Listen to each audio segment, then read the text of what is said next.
Good evening everyone, welcome to civil services study. Practice set number 674 पर आ जाइए UP PCS के लिए।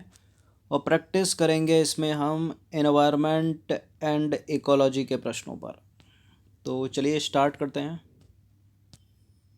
चलिए तो क्वेश्चन नंबर 1 पर आ जाइए। पराबैंगनी विकिरण निम्नलिखित में से किन किन के लिए हानिकारक है? मनुष्य के लिए, जीव जंतु के लिए, वनस्पति के लिए। देखिए हमारे लिए तो है ही है, जीव जंतुओं के लिए भी है, वनस्पतियों के लिए भी है। देखिए उपरोक्त सभी हो जाएगा, इसका आंसर डी। तो पराबैंगनी विकिरण मनुष्य, जीव जंतु और वनस्पतियों के लिए अत्यंत हानिकारक है। ठीक है। इसके अलावा ये पेड़ पौधे और जीवों को भी भारी नुकसान पहुंचाती है या पहुंचाता है। क्लोरोफ्लोरोकार्बन के पाए जाने की संभावना निम्नलिखित में से किसमें है? CFCS, chlorofluorocarbon. एयर कंडीशनर में तो है, रेफ्रिजरेटर में भी है, फोम में भी, उपरोक्त सभी में। तो क्लोरोफ्लोरोकार्बन गैस का उपयोग हम मुख्यतः अपनी दैनिक सुख सुविधाओं के उपकरण में करते हैं, जैसे कि एयर कंडीशनर, रेफ्रिजरेटर, फोम, रंग और प्लास्टिक इत्यादि में। क्वेश्चन नंबर 3 पर आ जाइए। ओजोन प्रदूषक कणों का निर्माण होता है कब? जब नाइट्रस ऑक्साइड हाइड्रोकार्बन सूर्यताप के साथ प्रतिक्रिया करते हैं, या जब सल्फर डाइऑक्साइड हाइड्रोकार्बन सूर्यताप के साथ प्रतिक्रिया करते हैं, या hydrogen sulphide hydrogen oxide hydrogen carbon सूर्यताप के साथ प्रतिक्रिया करते हैं, या नाइट्रस ऑक्साइड और हाइड्रोकार्बन सूर्यताप के साथ प्रतिक्रिया करते हैं। देखिए ओजोन प्रदूषक कणों का निर्माण होता है जब नाइट्रोजन ऑक्साइड हाइड्रोकार्बन, ठीक है, जब नाइट्रोजन ऑक्साइड और हाइड्रोकार्बन सूर्यताप के साथ प्रतिक्रिया करते हैं। ए। तो देखिए कुछ मानवीय क्रियाकलापों के कारण ओजोन परत को क्षति पहुंच रही है, और ओजोन परत में छिद्रों का निर्माण पराबैंगनी विकिरण को अब आसानी से पृथ्वी के वायुमंडल में आने का मार्ग प्रदान कर देता है। जब नाइट्रोजन ऑक्साइड और हाइड्रोकार्बन सूर्यताप के साथ प्रतिक्रिया करते हैं तो ओजोन प्रदूषक कणों का निर्माण होता है। नंबर 4 पर आ जाइए। ओजोन परत को नुकसान पहुंचाने वाले विभिन्न पदार्थों के उत्पादन और उपभोग पर नियंत्रण के उद्देश्य से विश्व के कई देशों ने कब मॉन्ट्रियल प्रोटोकॉल पर हस्ताक्षर किए थे? 16 सितंबर, 16 सितंबर, 16 अगस्त, 22 मार्च। 1992 है, 87 है, 2002, 1987 है। देखिए 2002 से तो पहले किए थे, लेकिन हाँ 16 सितंबर की तिथि है, तभी तो उस दिन ओजोन दिवस मनाते हैं। तो 16 अगस्त को हटा दीजिए, 1992 से ही पहला है। 1987 सन तो है, लेकिन 22 मार्च नहीं है। 16 सितंबर 1987, ऑप्शन नंबर बी। तो मॉन्ट्रियल प्रोटोकॉल ओजोन परत को नुकसान पहुंचाने वाले विभिन्न पदार्थों के उत्पादन तथा उपभोग पर नियंत्रण के उद्देश्य से विश्व के कई देशों ने 16 सितंबर 1987 को मॉन्ट्रियल प्रोटोकॉल पर हस्ताक्षर किए थे, जिसे आज विश्व का सबसे सफल प्रोटोकॉल माना जाता है। इस प्रोटोकॉल पर विश्व के 197 पक्षकारों ने हस्ताक्षर किए हैं, और मॉन्ट्रियल प्रोटोकॉल के तहत 3 पैनल आते हैं। कौन कौन से हैं वो पैनल? वैज्ञानिक आकलन पैनल, प्रौद्योगिकी और आर्थिक आकलन पैनल, और पर्यावरण प्रभाव आकलन पैनल। ठीक है। डेट क्या है? 16 सितंबर 1987। क्वेश्चन नंबर 5 पर आ जाइए। वियना कन्वेंशन के संदर्भ में विचार करना है। 2 स्टेटमेंट में बताना कि कौन सा करेक्ट है।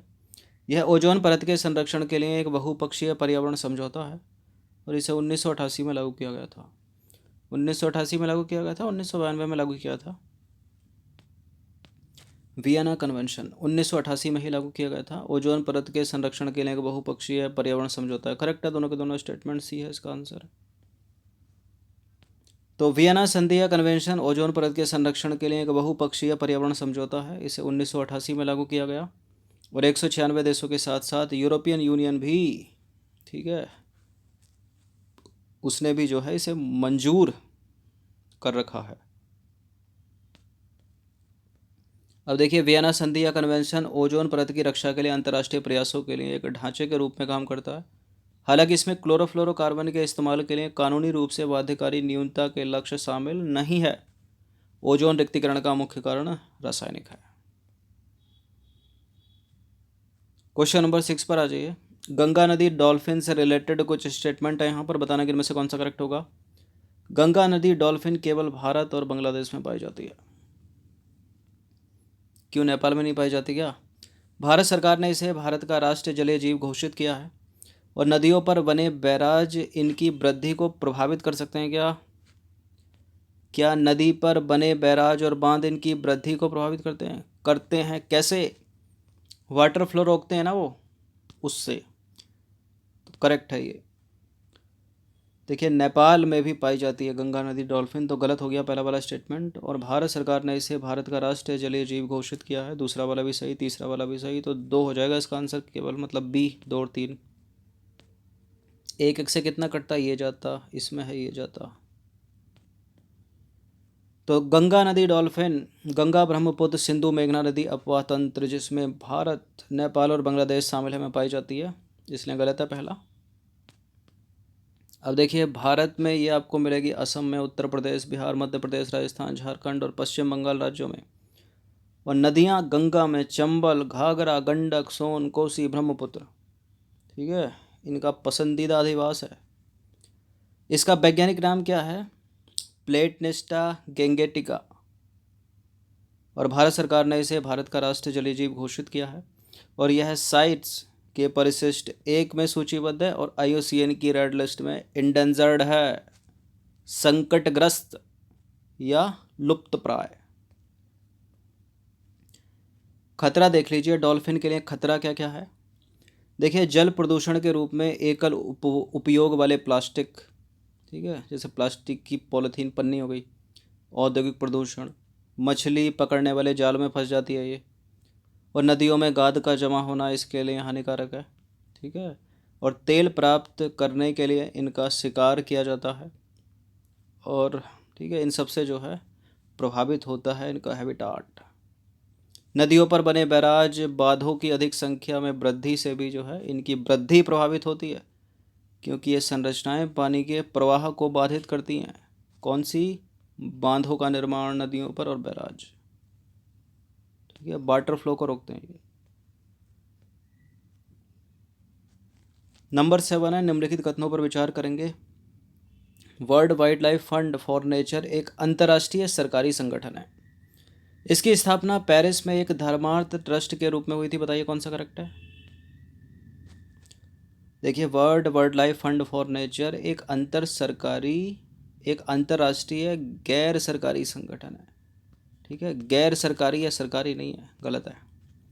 इसकी स्थापना पेरिस में नहीं बल्कि स्विट्जरलैंड में एक धर्मार्थ ट्रस्ट के रूप में हुई थी, गलत है दूसरा भी, दोनों के दोनों गलत हैं, डी आंसर। तो world wild life fund for nature एक अंतर्राष्ट्रीय गैर सरकारी संगठन है, न कि सरकारी। इसकी स्थापना 1961 में स्विट्जरलैंड में एक धर्मार्थ ट्रस्ट के रूप में हुई थी। और यह विश्व का सबसे बड़ा स्वतंत्र संगठन है जो पर्यावरण के संरक्षण, शोध और पुनर्स्थापना के लिए काम करता है। भारत में भी world wild life fund India कार्यरत है। क्वेश्चन नंबर 8 पर आ जाइए। निम्नलिखित कथनों पर विचार कीजिए, 2 स्टेटमेंट के साथ कौन सा करेक्ट है।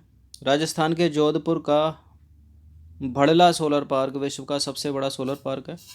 और सोलर पैनल सौर ऊर्जा को विद्युत ऊर्जा में परिवर्तित करते हैं क्या? बिल्कुल, सोलर पैनल सौर ऊर्जा को विद्युत ऊर्जा में परिवर्तित करते हैं। और राजस्थान के जोधपुर का भलड़ा सोलर पार्क विश्व का सबसे बड़ा सोलर पार्क है, करेक्ट है, दोनों के दोनों करेक्ट, सी है इसका आंसर।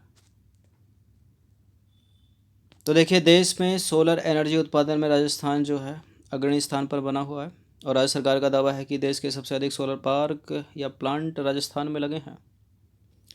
देखिए, राजस्थान के जोधपुर का भड़ला सोलर पार्क अब विश्व का सबसे बड़ा सोलर पार्क हो गया है।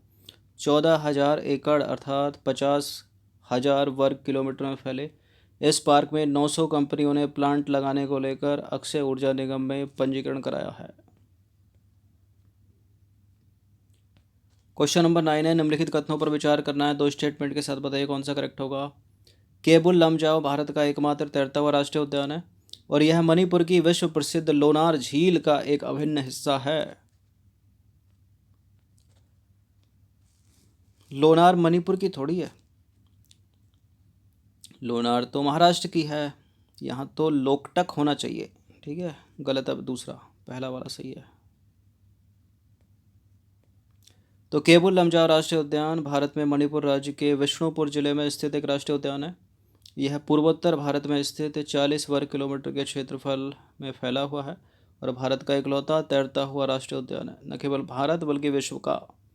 और मणिपुर की विश्व प्रसिद्ध झील है और झील का नाम है लोकटक झील, न कि लोनार। लोनार है महाराष्ट्र की, ठीक है, उसका अभिन्न हिस्सा है। और भारत में संकट संपन्न सइंग जो है एकमात्र, ठीक है, सइंग का एकमात्र निवास स्थान है भारत में। सॉरी, संगई, ठीक है, संगई का। 10वां प्रश्न है, निम्नलिखित पर विचार कीजिए। अमोनियम क्लोराइड, जलवाष्प, कार्बन डाइसल्फाइड और हाइड्रोजन सल्फाइड।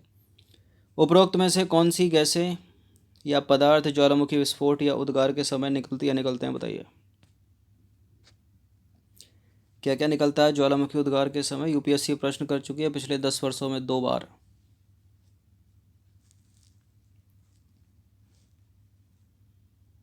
देखिए, जलवाष्प तो निकलेगी पक्का, अमोनियम क्लोराइड भी निकलती है, हाइड्रोजन सल्फाइड भी, और कार्बन डाइऑक्साइड, कार्बन डाइसल्फाइड भी। सर्वाधिक जलवाष्प भी होती है, सभी हो गया है तो इसका आंसर हो जाएगा 1 2 3 4।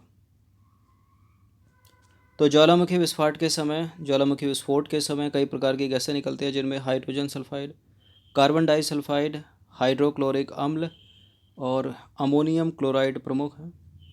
देखिए, गैसों में जलवाष्प का महत्व जो है सबसे अधिक है और ज्वालामुखी से बाहर निकलने वाली गैसों में 60 से 90% भाग जलवाष्प का ही होता है। तो ये 10 प्रश्न ही ऐड किए गए थे इन्वायरमेंटल इकोलॉजी के। इनकी प्रैक्टिस एक बार कर लीजिएगा। टेस्ट सीरीज़ की प्लेलिस्ट का लिंक डिस्क्रिप्शन बॉक्स में मिल जाएगा, वहाँ पर आप टेस्ट नंबर 1 से लेकर 6, 7, 4 तक पहुँच सकते हो। धन्यवाद।